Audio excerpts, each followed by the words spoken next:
সংবিধান ও রাষ্ট্র সংস্কারে অর্থনৈতিক মুক্তির লক্ষ্যে রাষ্ট্র মেরামতে ৩১ দফা ঘোষণা করেছে বাংলাদেশ জাতীয়তাবাদী দল বিএনপি।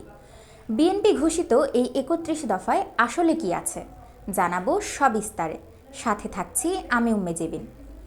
বিএনপি প্রণোদিত ৩১ দফার প্রথম দফায় বলা হয়েছে, প্রতিহিংসা ও প্রতিশোধের রাজনীতির বিপরীতে সব মত ও পথের সমন্বয়ে বাংলাদেশি জাতীয়তাবাদের ভিত্তিতে একটি অন্তর্ভুক্তিমূলক, বৈষম্যহীন ও সম্প্রতিমূলক রাষ্ট্র প্রতিষ্ঠা করা হবে। দফা ২-এ বলা হয়েছে, বাংলাদেশে গণতন্ত্র ও ভোটাধিকার পুনঃপ্রতিষ্ঠায় এবং স্বচ্ছ গণতান্ত্রিক প্রক্রিয়াকে স্থায়ী, সাংবিধানিক ও প্রাতিষ্ঠানিক রূপ দেওয়ার লক্ষ্যে একটি নির্বাচনকালীন দল নিরপেক্ষ তত্ত্বাবধায়ক সরকার ব্যবস্থা প্রবর্তন করা হবে। দফা ৩-এ বলা হয়েছে, সরকারের প্রধানমন্ত্রী এবং মন্ত্রিসভার নির্বাহী ক্ষমতার মাঝে ভারসাম্য আনা হবে। রাষ্ট্রীয় ক্ষমতায় ভারসাম্য আনার জন্য আইন বিভাগ, বিচার বিভাগ, নির্বাহী বিভাগের দায়িত্ব, ক্ষমতা ও কর্তব্যের মাঝে সমন্বয় প্রতিষ্ঠা করা হবে।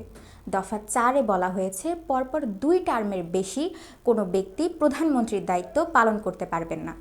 দফা ৫-এ বলা হয়েছে, বিদ্যমান সংসদীয় ব্যবস্থার পাশাপাশি বিশেষজ্ঞ জ্ঞানের সমন্বয়ে রাষ্ট্র পরিচালনার লক্ষ্যে দেশের বিশিষ্ট নাগরিক, প্রথিতযশা শিক্ষাবিদ, পেশাজীবী, রাষ্ট্রবিজ্ঞানী, সমাজবিজ্ঞানী ও প্রশাসনিক অভিজ্ঞতা সম্পন্ন ব্যক্তিদের সমন্বয়ে সংসদে উচ্চকক্ষ বিশিষ্ট আইনসভা প্রবর্তন করা হবে। দফা ৬-এ বলা হয়েছে, আস্থা ভোট, অর্থ বিল, সংবিধান সংশোধনী বিল, রাষ্ট্রীয় নিরাপত্তার সাথে সরাসরি জড়িত এমন বিষয়গুলো ছাড়া প্রত্যেকটি বিষয়ে সংসদীয় সদস্যরা নিজেদের স্বাধীনভাবে মত প্রকাশ করতে পারবেন। এ ব্যাপারে সংবিধানের ৭০ নং অনুচ্ছেদ পরীক্ষা নিরীক্ষার ভিত্তিতে সংশোধনীর কথা বিবেচনা করা হবে।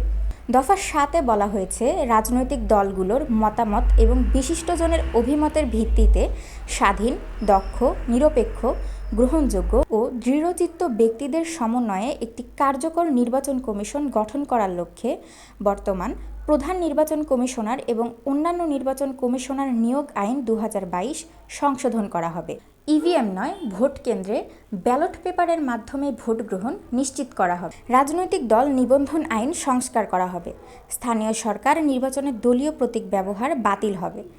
দফা ৮-এ বলা হয়েছে, সংকীর্ণ রাজনৈতিক দলীয়করণের ঊর্ধ্বে উঠিয়া সকল রাষ্ট্রীয়, সাংবিধানিক ও সংবিধিবদ্ধ প্রতিষ্ঠানের স্বচ্ছতা, জবাবদিহিতা ও বিশ্বাসযোগ্যতা পুনঃপ্রতিষ্ঠা করার লক্ষ্যে এসব প্রতিষ্ঠান আইনি সংস্কারের মাধ্যমে পুনর্গঠন করা হবে।